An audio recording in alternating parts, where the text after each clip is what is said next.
আসসালামু আলাইকুম বন্ধুরা, পপিস রেসিপির পক্ষ থেকে জানাচ্ছি আপনাদের সকলকে আন্তরিক শুভেচ্ছা। আশা করছি আপনারা সকলে ভালো আছেন। আমি আমার পরিবারের সকলকে নিয়ে ভালো আছি আলহামদুলিল্লাহ। বন্ধুরা, বরাবরের মতো আজকেও আরেকটা রেসিপি নিয়ে হাজির হয়ে গেলাম। হ্যাঁ বন্ধুরা, দেখে নিশ্চয়ই চিনতে পারছেন কলই শাকের রেসিপি। বন্ধুরা, কলই শাক তো আমরা অনেকেই পছন্দ করে খাই, অনেকে ঝামেলার জন্য খাই না, কিনিও না, কিন্তু আমার ঘরে এই শাকটা অনেক পছন্দ করে খাওয়া হয়। দেখুন, এখানে শাকগুলি আমি কেটে বেছে ধুয়ে নিয়েছি। এখন শাকগুলিকে বন্ধুরা এই কলই শাকটা কুচি কুচি করে কেটে রান্না করতে হয়, সেজন্য একটা লম্বা সময়ের ব্যাপার, সেই ভিডিওটা আমি দিব না। আমি শাকটাকে ধুয়ে নিয়েছি, বেছে ধুয়ে পরিষ্কার করে নিয়েছি। এখন আমি শাকটাকে মিহি মিহি করে কুচি কুচি করে সুন্দর করে কেটে নেব। তাহলে আমি শাকটাকে কুচি কুচি করে কেটে তারপর ফিরে আসছি রেসিপিটা আপনাদের সাথে শেয়ার করার জন্য। আশা করছি সেই সময়টুকু থাকবেন আমার সাথে। দেখুন বন্ধুরা, শাকগুলি কিন্তু আমি কুচি কুচি করে কেটে নিয়েছি। দেখুন কতটা মিহি করেছি। বন্ধুরা, যারা এই শাকটা কাটতে পারেন তারা কিন্তু হাসবেন না। আমি যতটুকু সম্ভব আমি কেটে নিয়েছি।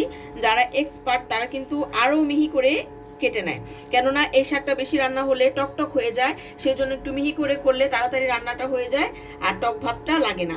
বন্ধুরা, আমি যতটুকু পেরেছি করে নিয়েছি। আর এখানে নিয়ে নিয়েছি বন্ধুরা, এখানে পেঁয়াজ কুচি, এখানে কাঁচামরিচ ফালি করে নিয়েছি, রসুন কুচি, আর মাস্ট বি বন্ধুরা এই আদা কুচিটা অবশ্যই লাগবে, কেননা এই কলাই শাকটা কিন্তু হজমের সমস্যা করে, পেটে ব্যথা করে। সেই জন্য যারাই এই কলাই শাকটা রান্না করবেন তারা অবশ্যই এখানে 1 ইঞ্চি পরিমাণ আদা কুচি দিয়ে দিবেন। আদা কুচিটা দিলে কি হয় বন্ধুরা, পেটে ব্যথার সমস্যা বা গ্যাস্ট্রিকের সমস্যা থাকলে তারা খেতে পারবেন, কোনো সমস্যা হবে না। অবশ্যই অবশ্যই আদা কুচিটা দিয়ে দিবেন। চলুন তাহলে শাকটা রান্না করে নিচ্ছি।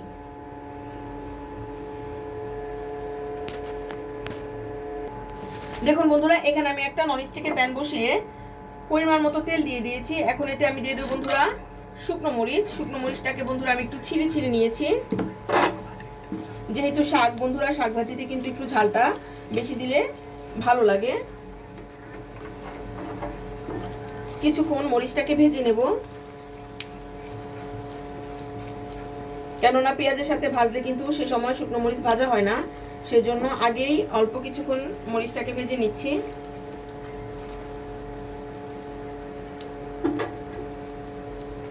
এই পর্যায়ে দিয়ে দেবো বন্ধুরা আদা কুচি, রসুন কুচি, পেঁয়াজ কুচি, মরিচ সব দিয়ে দিব।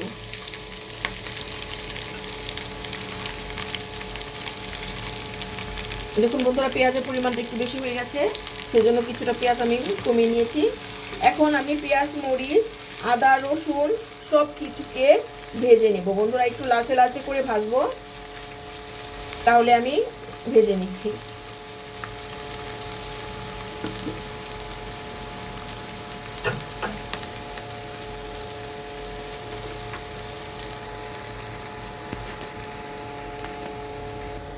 দেখুন বন্ধুরা, পেঁয়াজটাকে কিন্তু ভেজে নিয়েছি, বেশি একটা বেরেস্তা টাইপ ভাজি নাই, একটু ভেজেছি, একটু লালও হয়েছে কিন্তু বেরেস্তা টাইপ হয়নি। এই পর্যায়ে বন্ধুরা শাকগুলি আমি দিয়ে দেব।